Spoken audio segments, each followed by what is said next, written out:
How y'all doing today? I pray you're doing wonderful in Jesus.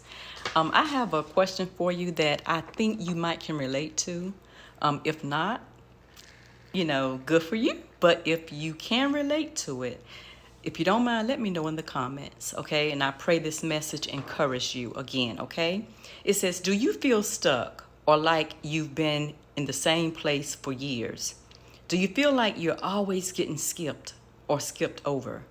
If you answer yes to either question, this message is for you. John chapter 3 and 20 describes a lame man laying at the pool and God's heart for those in need. The lame man needed someone who was stronger than him to put him in the pool. If y'all have read that story, every year an angel would stir the pool up, and the first person that falls into the pool or get into the pool will get healed. At least that's what the people believe, okay? So somebody, brought sick people to that pool every so often, or once a year perhaps. And the first person that gets in there, like I said, gets healed. So Jesus visited that place one day, and he saw the lame man there.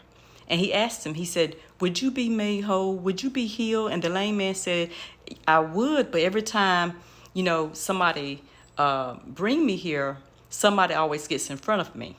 So in other words, his family or whoever would bring him there, they would bring him there with the intentions of him, getting healed, him falling into the water first.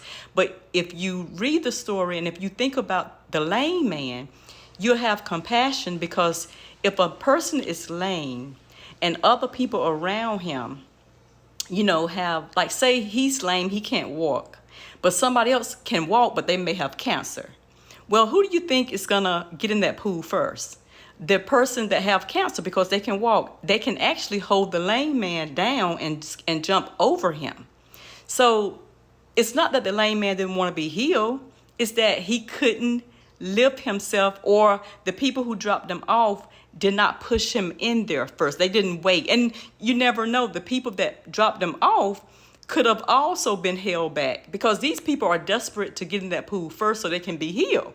Okay, so you don't know who showed up at that pool, but people might have weapons. They might have bodyguards. You just don't know. So, but Jesus had compassion, because he knew the man was lame. He knew the man was to a disadvantage. Some of us, things can go wrong in our life and we can be to a disadvantage, but people can look at us and assume that we can do what everybody else do. It's because we have two eyes, we have two arms, two legs. But